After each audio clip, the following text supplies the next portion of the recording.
My story begins in a very interesting period in the church history, which was at the beginning of the 70s. And the interesting thing then was that if you were to look at the church about 1970, you would think what little progress had been made to a certain extent, because the church had been in existence for about 12 years, and most of the members were elderly, and they were not large in number. And in spite of all of the modern day emphasis on planning and so forth, I don't think anybody could have foreseen that the great influx of young people would occur from about the 1970s through the most of the decade. And I was one of those people that came in. And we used to joke about our membership back then. Everybody was either under 25 or over 65. There didn't seem to be anybody in the middle. But I was part of the great unwashed generation of the 60s that kind of bundled our way through the gates of La Tourelle. 1971. In 1971. And is when I came in. It started as a trickle in 1970, and then gradually, the momentum grew. I'm reminded of the story of Ramakrishna, where he reaches a point after going through all of his spiritual tests and sadhanas, where he gets up on the top of this monument in Dakshineswar, and he says, "Kali, send me my boys, where are they? I want them to come to me." And I think this was the moment in the life of Mark Prophet that occurred around 1970, when a completely unforeseen event occurred, which was all of these young people just started pouring into the church. And it was a very exciting time.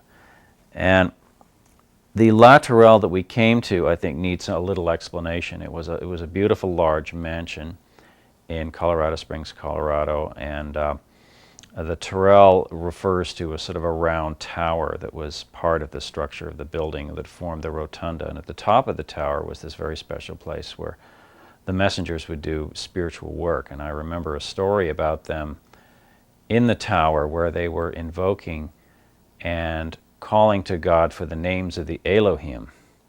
And there was actual physical thunder and lightning that occurred on a perfectly clear day when that occurred, and God revealed to them the names of all the Elohim and their divine complements.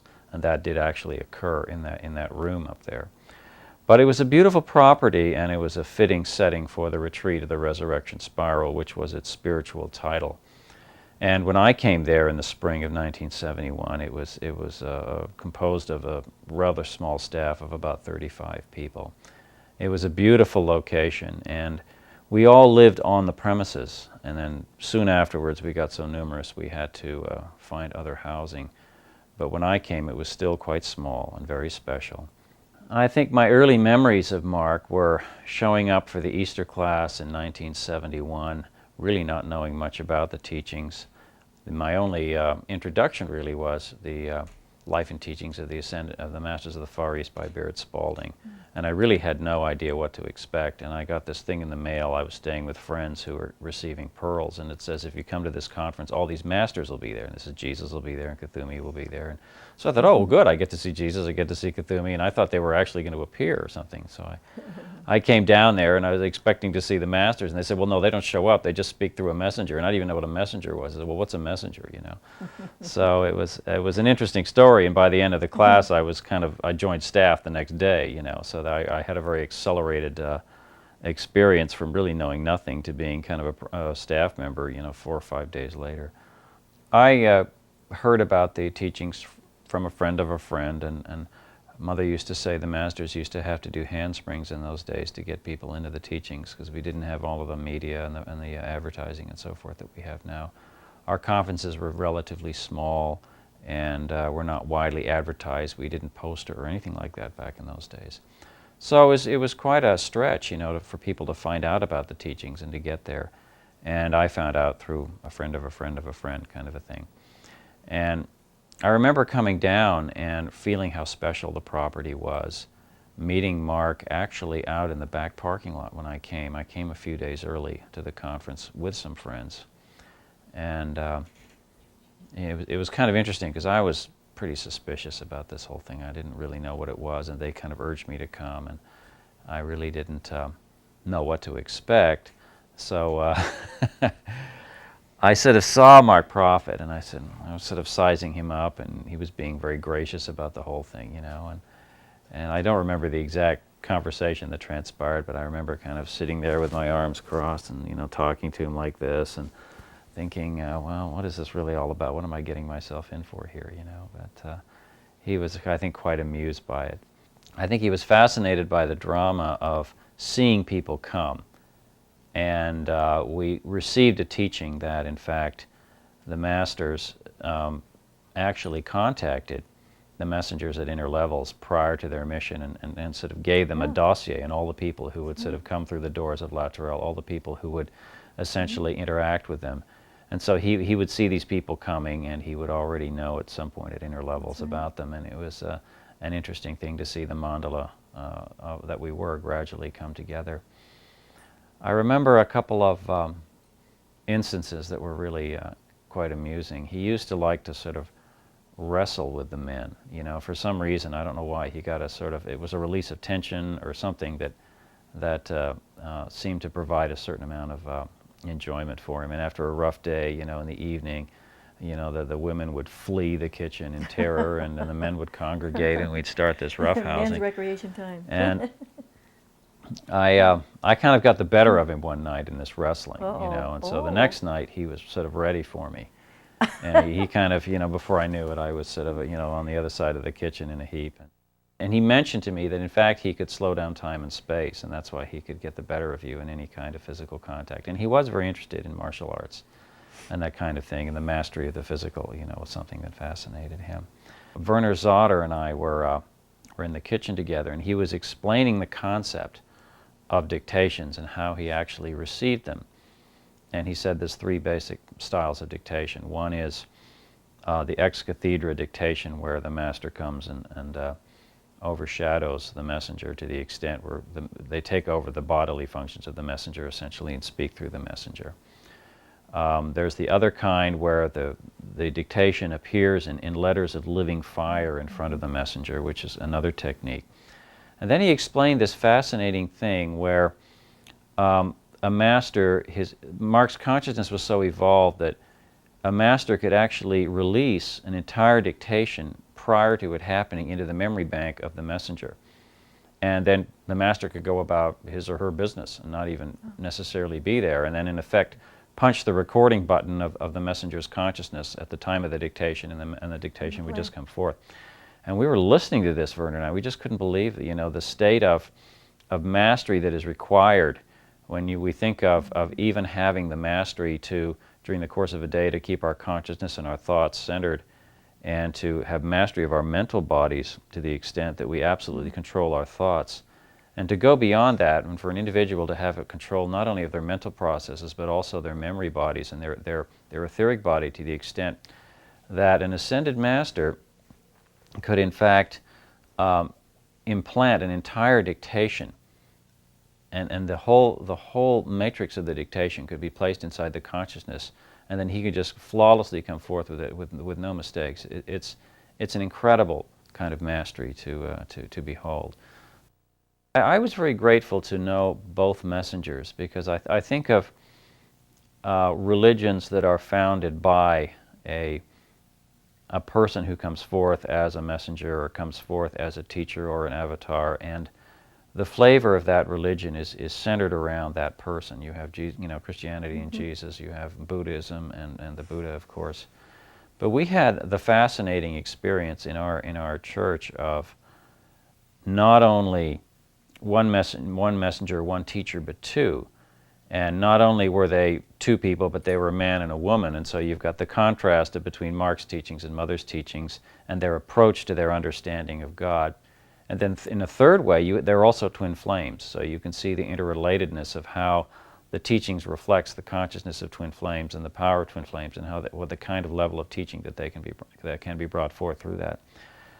So to me, it actually was tremendously valuable to know Mark Prophet and then to know Mother.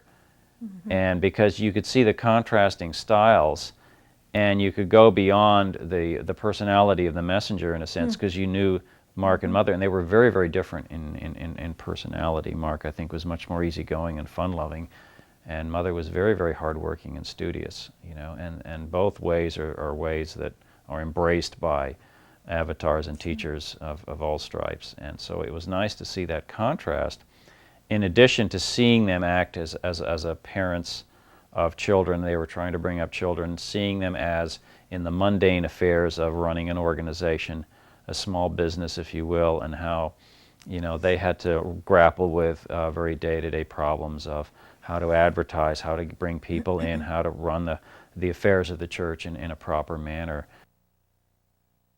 I never had the joy of knowing Mark in person, but I feel that since I taught his 4 children over a span of 20-something years, I feel like I really did come to know Mark very intimately. And I think that where I start on my path is that I have the recognition that right when he ascended, almost to the month, is when I started seriously pursuing a spiritual path. And it was a conscious decision that I knew that even though I had been reading many other metaphysical teachings, that it was the time for me to really to get on with it. And I remember in my soul even saying out loud one day, "Where is my guru? Where is my guru?" And it was just a few months beyond that time that I started reading. I didn't encounter the teachings of the Ascended Masters, but I was reading Autobiography of a Yogi. And I knew that there was a guru and a chela relationship that was to be had somewhere. So in 1976, I walked in the doors and I saw Mother, and immediately, of course, I recognized her and signed up for Pearls of Wisdom, Keepers of the Flame lesson, and I gave my my notice at work, where I had finally landed a full-time contract teaching at a community college, and I let them know that I was going to leave at the end of that year because I knew I was going to join staff, which I did, Archangel Michael's Quarter, 1976, and I stayed for my 20 years of service. As you experienced Mark and Mother as the counterpart of each other, I was experiencing Mark in a real sense, but from an inner way, as I was experiencing the disciplinarian of my guru Ma on the outer. And also, too, you know, this element of joy that at the time that our organization and our staff were expanding up to, gosh, we went from 35 up to 550, and there was a time there in the 80s when we were really truly a community of nuns and monks, you know, and that's what our path was like. And we got very serious. I think almost too serious, and certainly in my own personality tends to take myself almost too seriously sometimes. And I remember many a time that Mother I would encounter Mother in the way, and she would say, "Nella wants you to know." And she would give me a little teaching about what Lanello wanted me to know and what he wanted me to work on. And I would take it to heart. And sometimes it was Moria, but many times it was Lanello. So Lanello was really had a real key, you know, in my spiritual path. So as I taught his 4 children, I found myself so many times saying, "Lanello, help me, help me, help me," because as I was the scout leader, I was the teacher, I was the administrator, I was the, you know, production person putting our various dramatic presentations together, and I many times would get myself in challenging situations with the prophet children where I would have to either discipline or figure something out or go to Mother with something. I know Lanello as the matchmaker, because we wouldn't be sitting here on the couch together talking to you at this time had Lanello not brought us nose to nose.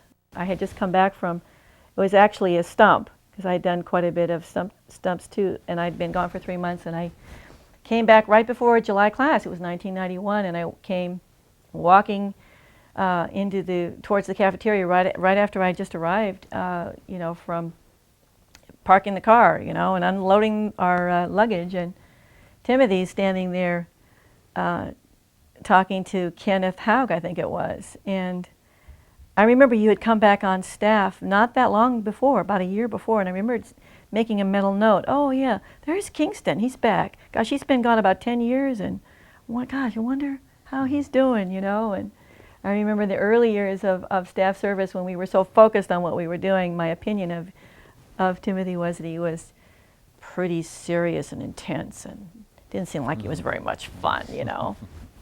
So, but I remember walking in and seeing Timothy standing there, and I heard this little voice say, "Well, Tani, that's the man you're going to marry." And I went, "What?" And I just said, no, that wasn't real. I'm just going to, go about my business. And so I went about my business, and the next couple of days ran into Timothy again and kept hearing this little prompting. Well, go over and talk to him. So one thing led to another, and we finally made it formal. I couldn't have made it on the path without Lanello, because when the going got tough, even though he wasn't in the physical, he was there. His ever-presence was there to lighten the load, to put somebody in front of me to make me laugh, to do something, to just not let me take it all so seriously. What is that to thee? Follow thou me. Lanello would always remind me of that. So I feel like I know Lanello, even though I haven't seen him in the physical. He's very much a part of my heart and my life. I think it's important to also say something about our beloved mother, because in this hour when we are almost left to our own devices, in a sense, as Mother has retired, we have this opportunity in freedom to exercise all those things that she has taught us for all of the time that she's been a messenger, and for all the years that we've had the opportunity to study with the Master's teachings, and as Mother, as the messenger, releasing these teachings for the age of Aquarius. And spiritually, I think we've almost, as we're groaning and travailing to come into the fullness of our Christhood, it's almost like we're spiritually teenagers, and we're really trying to find the definition of the fullness of that light within us. And it's important to remember that I can only speak for myself, but I went through many initiations, personal initiations with a messenger, and many were not pleasant. Many were very, very tough, and they brought me face to face with the not self.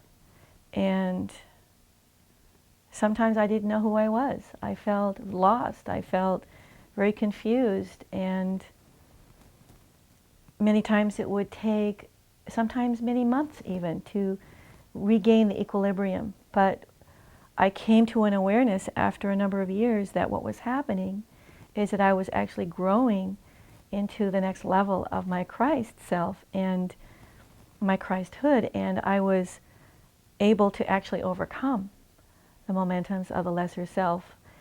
And this is a process that must be validated, that must be understood as true, and it comes from the dispensation of what the Brotherhood has done down through the ages with the Guru-Chela relationship, even though we have a Western version of it.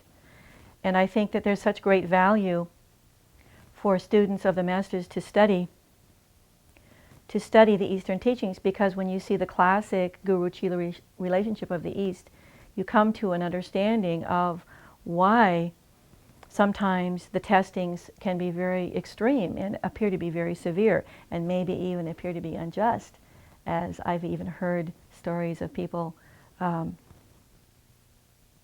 reflecting that maybe some of their initiations may have been unjust. And I think, Timothy, you were sharing that story about Babaji, and I think that is very appropriate to share maybe at this time. Well, the story of Babaji is from Autobiography of a Yogi, which I think many of you may be aware of, but it was something that Mark used to quote all the time, the story of the man who Babaji burned with an ember from a fire, and one of his other disciples was outraged at the seeming injustice of it. And the comment Babaji made to the effect of, would you rather see him consumed as his karma would have dictated, rather than receiving this minor burn, by a little suffering the law is satisfied. And Mark actually did quote that, When we came in, those of us who were around at the time of Mark, we really weren't aware that we were signing up for kind of, apprenticeship to be an ascended master. I mean, that really wasn't what we thought when we got there. That this was like boot camp for your ascension. It was more the concept of, that Mark and Mother were trying to produce these teachings, and they needed help in the workings of running the printing presses and doing the necessary editing and all the different functions that were involved in publishing the teachings of the Ascended Masters, and that's why we came on the outer. But what actually was happening was there was an inner process going on, which I think many of us were unaware of, and it's just sort of reminiscent of a doctor. Sometimes when a bone grows the wrong way, you have to break it in order to reset it so it grows the right way.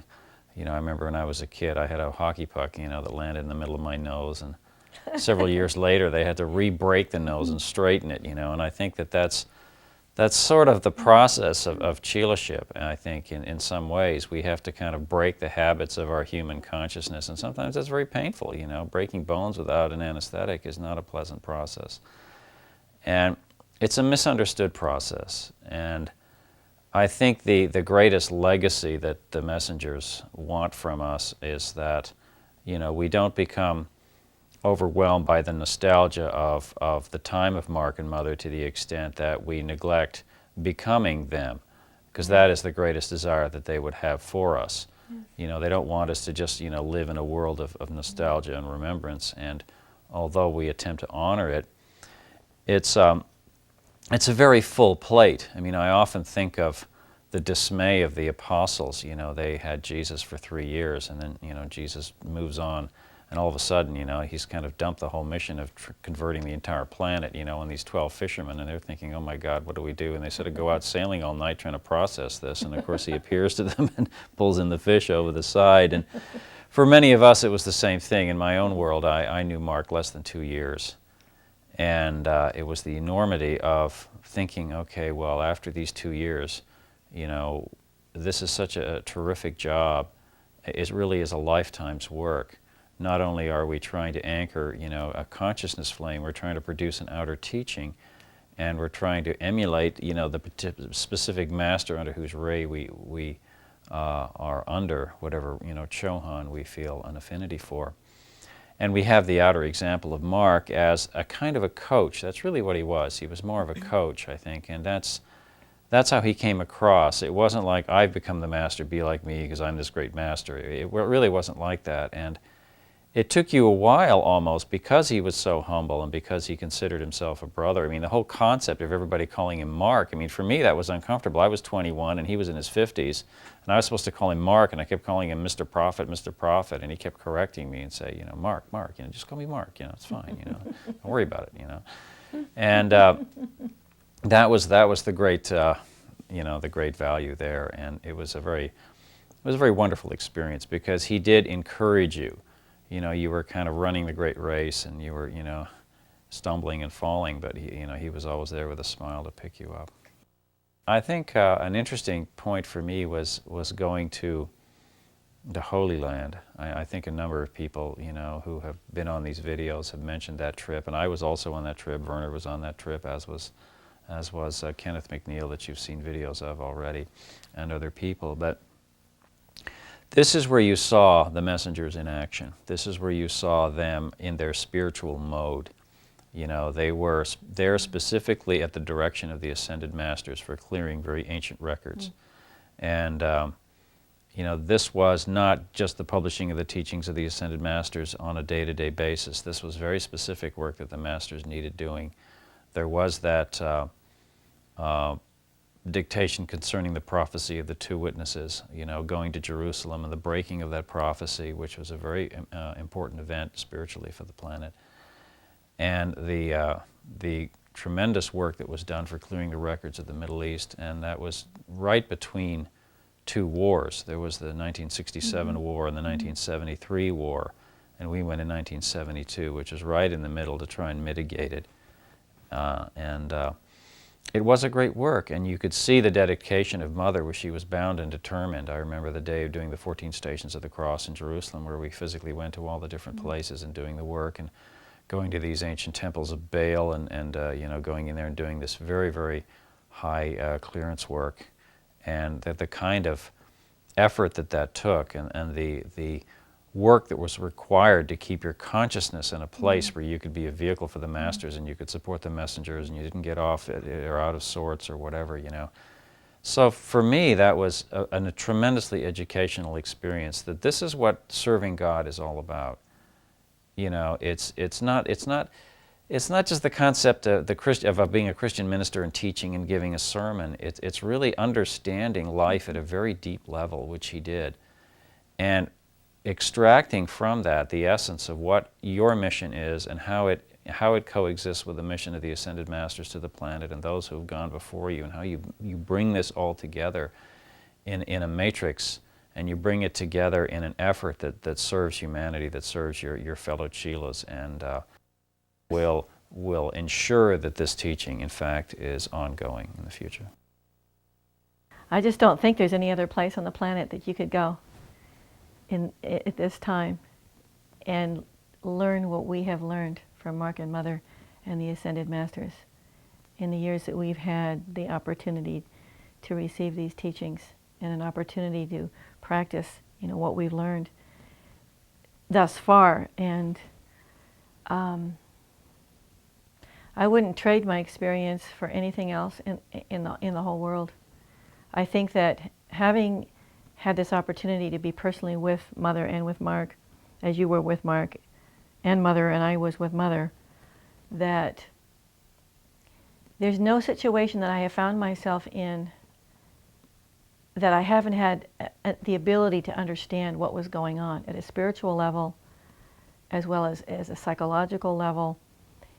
You know, whether it's the workplace or it's reading current events or seeing things on the news, with the teachings you can really understand how life works and how either the hand of the masters is evident in trying to make something happen, or, you know, really understanding seeing the lack of knowledge or understanding in the world that and of what people are missing, you know. And I mean, just the thing with karma and reincarnation, it's the big missing key. And here is an organization that's been founded to give people the missing pieces. You know, it's so critical, and that's why I think I have such a sense that this mission that we have been able to be a part of, you know, we're just beginning. We're just beginning. This is the beginning. Mark and Mother are the way showers, and they have trained us all, and they have given us an understanding of ourselves, and I think given us the opportunity to get cleaned up, you know, the karma, the whatever, the vulnerabilities, that we have been anchored enough in the light of the Christ that we can make a mighty difference on this planet to get out these teachings. And so I have a sense that we're just starting here. You know, we got a long way to go, but we've been giving these wonderful tools, and we can be victorious, and we will by God's grace. I think I'm reminiscent of an example that Mother gave of how the Masters, in a sense, they ignite a fire in our chakras, and it's rather like trying to light a fire that has wet wood, and you kind of go through all these matches trying to light it, you know. And I think the Masters have been, you know, striking flints and firing these flints at us for many, many embodiments. And, you know, the effort required, I think, that, you know, to get your consciousness in a state where you can receive the fire of an Ascended Master and receive the impartations of a guru of the magnitude of gurus such as Mark and Elizabeth, even though Mark, I don't think, considered himself a guru and was always uncomfortable when people would refer him to that. I'm sort of reminded of the statement in the Bible, you know, can the leopard change his spots, you know, and I think that Mark used that a lot, didn't he? Yeah, and I think that when we see patterns in people that we knew, and we get impartations of their past embodiments, whether it's the masters or whether it's other people, and you see the same tests coming due and coming due, we get a sense of how really difficult this path is. You know, that we are creatures of physicality who are attempting to become non-physical and spiritual. And the leap that takes and the effort that takes to transcend the material into the spiritual is an enormous, you know, process. And why you need the guru. That's very true. And, you know, I think that that's what we experienced back at La Tourelle in those days. It was a sort of an ethereal, it was a place where the spiritual and the ethereal met the material. And this process was very real. It was like looking at the rain and being able to see rain come down. You could almost see a certain process happening in your life of this spirituality and spiritualization of consciousness taking place.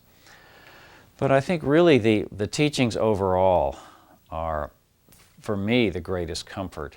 And I think that the illumination that an ascended master brings, the illumination that a guru brings, is really the illumination of a worldview. It's the great gift of illumination that we really understand, or to some extent, or to a far greater extent than most of humanity, why the world is what it is, and why things are the way they are, and how life works.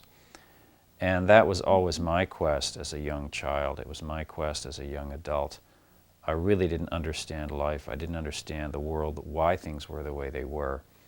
And I really yearned for a world view that would give me that.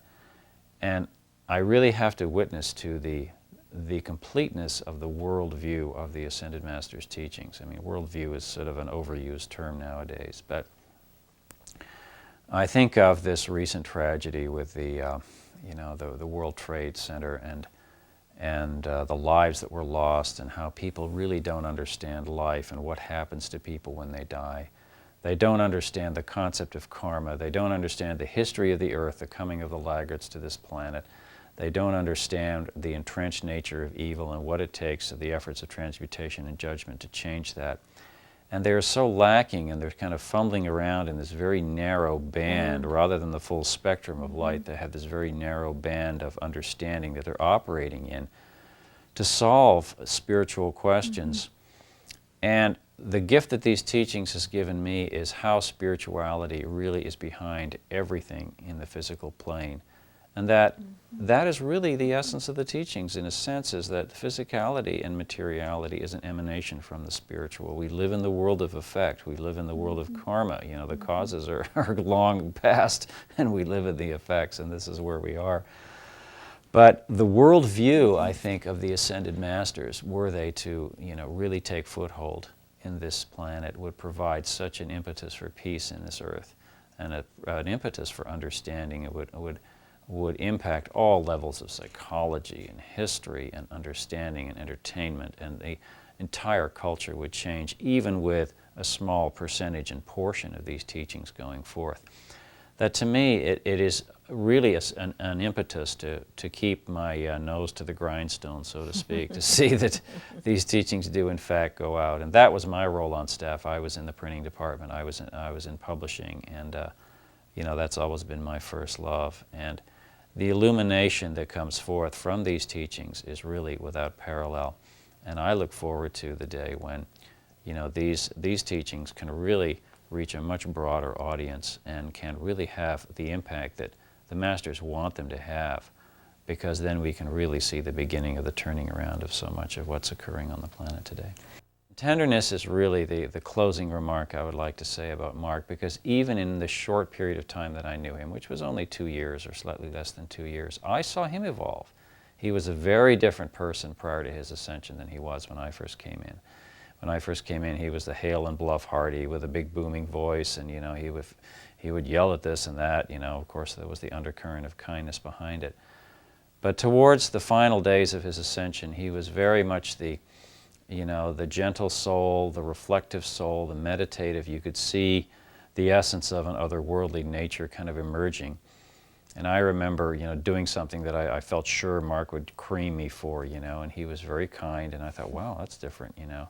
And looking back in retrospect, I could see, you know, him accepting the ascension spiral upon him. Transfiguration. And the really moving of him into the great mantle of his ascension and his great victory. He was demonstrating the process of what Jesus went through. He was showing you the steps.